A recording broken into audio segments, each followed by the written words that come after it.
Hello friends, Radhe Radhe, जय श्री कृष्णा। मैं softy Singh आपके अपने यूट्यूब चैनल माय शिव साधना में आप सभी का हार्दिक स्वागत करती हूँ। कैसे हैं आप सब? आशा करती हूँ आप सब अच्छे होंगे, स्वस्थ होंगे। राधा रानी की कृपा आप सब पर सदा सर्वदा बनी रहे।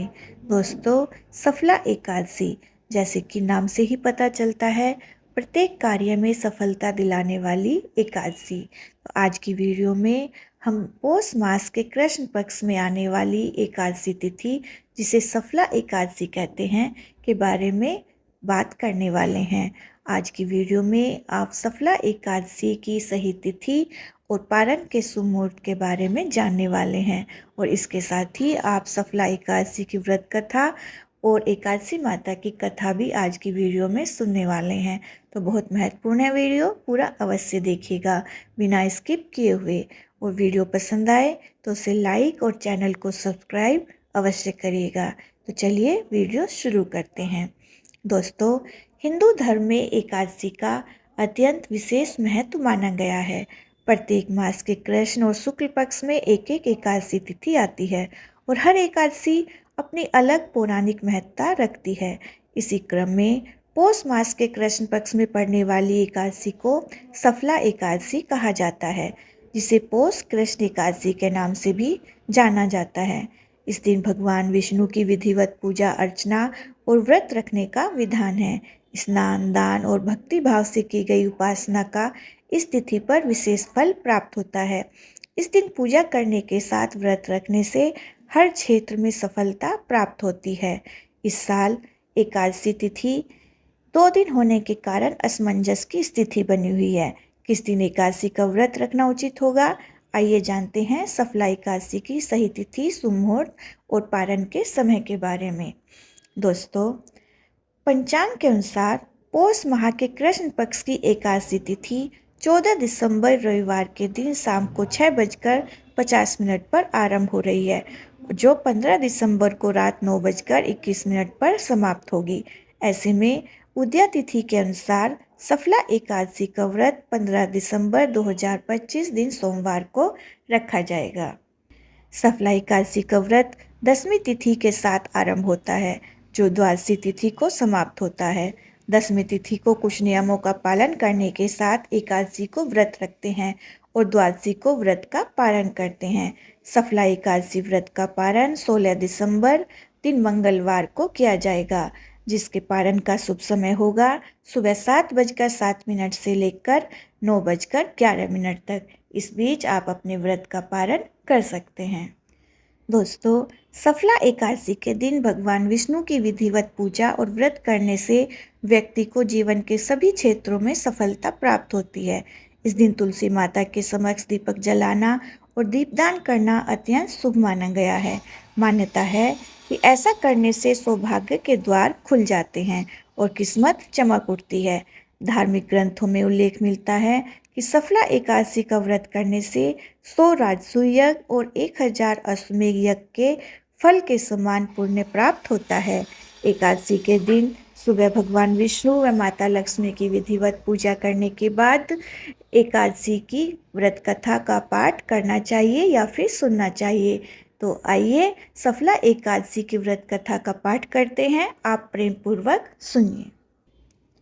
धर्मराज युधिष्ठिर कहने लगे कि हे जनार्दन, मैंने मार्गशीर्ष शुक्ल एकादशी अर्थात मोक्षदा एकादशी का सविस्तार वर्णन सुना। अब आप कृपा करके मुझे पौष मास के कृष्ण पक्ष की एकादशी के विषय में भी बतलाइए। इस एकादशी का क्या नाम है तथा इसके व्रत का क्या, इसकी विधि क्या है तथा इस व्रत का क्या विधान है। इसका व्रत करने से किस फल की प्राप्ति होती है, कृपया यह सब विधि पूर्वक बताइए। भगवान श्री कृष्ण बोले, पौष माह के कृष्ण पक्ष में आने वाली इस एकादशी को सफला एकादशी कहा जाता है। इस एकादशी के देवता श्री नारायण हैं। विधि पूर्वक इस व्रत को करना चाहिए। जिस प्रकार नागों में शेषनाग, पक्षियों में गरुड़, सब ग्रहों में चंद्रमा, यज्ञों में अश्वमेध और देवताओं में भगवान विष्णु श्रेष्ठ है, उसी तरह सब व्रतों में एकादशी का व्रत श्रेष्ठ है। जो मनुष्य सदैव एकादशी का व्रत करते हैं वे मुझे परम प्रिय हैं।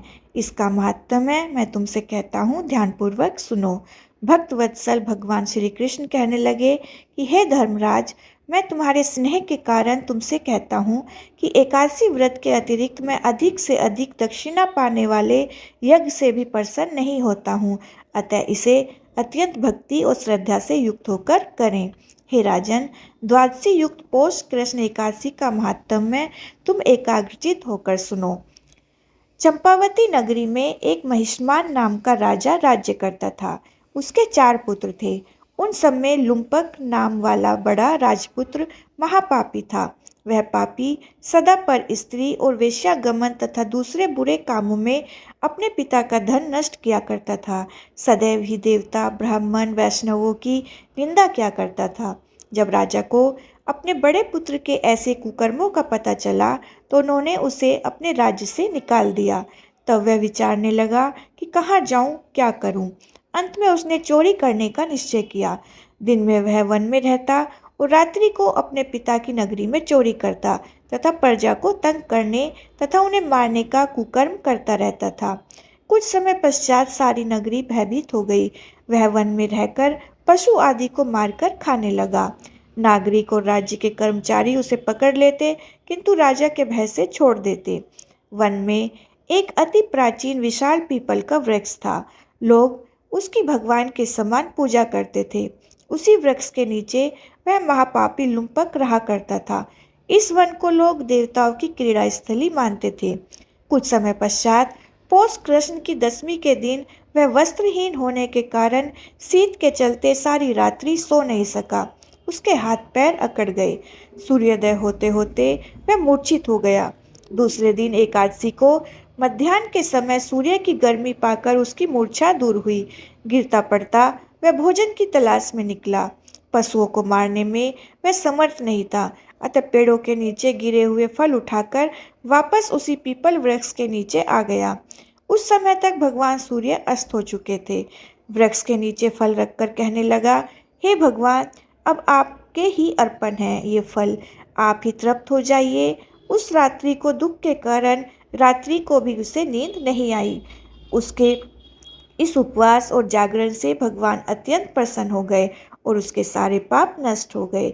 दूसरे दिन प्रातः एक अति सुंदर घोड़ा अनेक सुंदर वस्तुओं से सजा हुआ उसके सामने आकर खड़ा हो गया। उसी समय आकाशवाणी हुई कि हे राजपुत्र, श्री नारायण की कृपा से तेरे पाप नष्ट हो गए हैं। अब तू अपने पिता के पास जाकर राज्य प्राप्त कर। ऐसी वाणी सुनकर वह अत्यंत प्रसन्न हुआ और दिव्य वस्त्र धारण करके भगवान आपकी जय हो कहकर अपने पिता के पास गया। उसके पिता ने प्रसन्न होकर उसे समस्त राज्य का भार सौंप दिया और स्वयं वन के रास्ते चल दिए। अब लुम्पक शास्त्रानुसार राज्य करने लगा। उसके स्त्री, पुत्र आदि सारा कुटुंब भगवान नारायण का परम भक्त हो गया। वृद्ध होने पर वह भी अपने पुत्र को राज्य का भार सौंपकर वन में तपस्या करने चला गया और अंत समय में वैकुंठ को प्राप्त हुआ। अतः जो मनुष्य इस परम पवित्र सफला एकादशी का व्रत करता है, उसे अंत में मुक्ति मिलती है। जो नहीं करते वे पूंछ और सींगों से रहित पशुओं के समान हैं। इस सफला एकादशी के महात्म्य को पढ़ने से अथवा श्रवण करने से मनुष्य को अश्वमेध यज्ञ का फल मिलता है। तो ये थी सफला एकादशी की व्रत कथा। प्रेम से बोलिए विष्णु भगवान की जय, लक्ष्मी माता की जय। और अब हम सुनेंगे एकादशी माता की कहानी। मूर नाम का एक दैत्य था। रावण और कंस की तरह वह भी बड़ा आतंक मचाता था। स्वर्ग में देवों सहित सभी को पीड़ा देता था। सब लोग उससे रक्षा मांगकर श्रीमन नारायण की शरण में गए। भगवान ने कहा, मैं उन्हें संभालता हूँ, चिंता मत करो। भगवान मूर के साथ युद्ध करने लगे, लेकिन अपनी सारी शारीरिक शक्ति लगाकर भी भगवान कुछ नहीं कर सके। भगवान को युद्ध के मैदान से पलायन करना पड़ा। वे हिमालय की एक गुफा में छिप गए। मूर भी उनका पीछा करता हुआ वहां पहुंच गया। भगवान ने ध्यान करना शुरू किया और उनके मन से एक शक्ति उत्पन्न हुई, उनकी मानसिक शक्ति। इस शक्ति ने बाहर आकर मूर को अपनी तलवार से मार डाला। हम जानते हैं शरीर में 10 इंद्रियां हैं, 5 ज्ञानेंद्रियां और 5 कर्मेंद्रियां। 11वीं इंद्रिय है मन। एकादशी माता की उत्पत्ति का दिन उनके नाम से ही जाना जाने लगा। माता एकादशी के अंतिम चरण के दौरान उत्पन्न हुई थी। इसे जयंती कहते हैं उन्होंने द्वादशी के पहले चरण के दौरान दैत्य को मार डाला था, इसे स्मृति कहते हैं। एकादशी के दिन भोजन क्यों नहीं करना चाहिए? भगवान ने घोषणा की कि एकादशी के दौरान देवी के इस महान कार्य के कारण पूरे जगत में कोई भी पाप नहीं रहेगा। लेकिन पाप तो पहले से ही है। जब उसने यह सुना, पाप पुरुष आश्रय की तलाश में इधर उधर भागने लगा। एकादशी के दौरान वह कहाँ रहेगा? वह जहाँ भी गया सभी ने उसे आश्रय देने से इनकार कर दिया। अंत में अन्न यानी भोजन एकादशी के दौरान उसे आश्रय देने के लिए सहमत हुआ। जो कोई एकादशी के दौरान भोजन करता है, ये पाप उस व्यक्ति में प्रवेश करेंगे और रोग, समस्या, हानि, परेशानी इत्यादि बन जाएंगे। एकादशी देवी को विष्णु भगवान की कन्या भी कहा जाता है, क्योंकि यह भगवान की मानस पुत्री है। उनकी मूर्ति पूरी जगन्नाथ मंदिर और द्वारका धाम में है। भगवान ने धर्म की रक्षा के लिए जितने भी अवतार हैं, वे सभी एकादशी के दिन ही हुए हैं, इसलिए यह इतना पवित्र दिन है। तो ये थी एकादशी माता की कहानी। प्रेम से बोलिए एकादशी माता की जय। दोस्तों, वीडियो पसंद आए तो प्लीज़ वीडियो को लाइक करें, शेयर करें और कमेंट्स बॉक्स में विष्णु भगवान की जय अवश्य लिखें। और मेरे चैनल को सब्सक्राइब करके बेल आइकन को प्रेस करें, ताकि आने वाली वीडियो का नोटिफिकेशन आप सभी को सही समय पर प्राप्त हो सके। आप सभी को सफला एकादशी की बहुत बहुत शुभकामनाएं। मिलती हूँ मैं आपसे अगली वीडियो में। तब तक के लिए नमस्कार।